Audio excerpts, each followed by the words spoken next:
खोपोली उपनगराध्यक्षपदी भाजपचे विक्रम साबळे यांची बिनविरोध निवड झाली आहे। खोपोलीत शिवसेना भाजप युतीचं निर्विवाद वर्चस्व स्थापन झालंय। खोपोली नगरपालिकेच्या उपनगराध्यक्षपदी भाजपचे विक्रम साबळे विराजमान झालेत। पहिल्यांदाच नगरसेवक म्हणून निवडून आलेले विक्रम साबळे यांना ही संधी देण्यात आली आहे। त्यांची बिनविरोध निवड झाली आहे। खोपोली नगरपालिका निवडणुकीत शिवसेना भाजप युतीनं निर्विवाद वर्चस्व मिळवलंय। साबळे यांच्यावर अभिनंदनाचा त्यामुळे वर्षाव होतोय।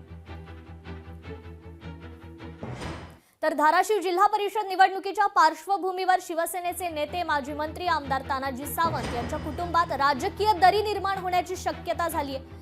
आमदार तानाजी सावंत यांचे पुतणे धनंजय सावंत यांनी जिल्हा परिषदेसाठी स्वतंत्र मोर्चे बांधणी सुरू केल्यामुळे आमदार सावंत आणि धनंजय सावंत यांच्यामध्ये कुठेतरी बिनसल्याचं चित्र आहे। जिल्हा परिषद निवडणुकीच्या पार्श्वभूमीवर धनंजय सावंत यांनी स्वतंत्र बैठका घेत कार्यकर्त्यांशी संवाद साधला।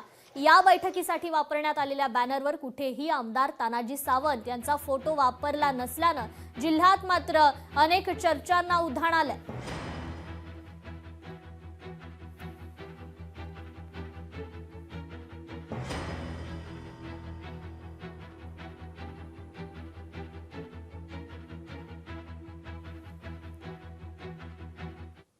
धाराशिव नगर परिषदेत विजय मिरवणूक काढण्यात आली। भाजपचे उपनगराध्यक्ष झाल्यानं विजय मिरवणूक काढण्यात आली। शहरातून मिरवणूक काढत हा आनंद उत्सव साजरा करण्यात आलेला आहे। धाराशिव नगर परिषदेच्या उपनगराध्यक्षपदी अक्षय ढोबळे यांची निवड झाल्यानं भाजप कार्यकर्त्यांनी मोठा जल्लोष केलाय। उपनगराध्यक्ष पदाच्या निवड प्रक्रियेत शरद पवारांची राष्ट्रवादी तटस्थ राहिली, तर ठाकरे सेना आणि काँग्रेस आघाडीचे उमेदवार अक्षय जोगदंड यांचा 13 मतांच्या फरकानं पराभव करून भाजपचे अक्षय ढोबळे धाराशिव नगर परिषदेच्या नगराध्यक्षपदी विराजमान झाल्यानंतर भाजपच्या कार्यकर्त्यांनी शहरातून मिरवणूक काढत आनंदोत्सव साजरा केला।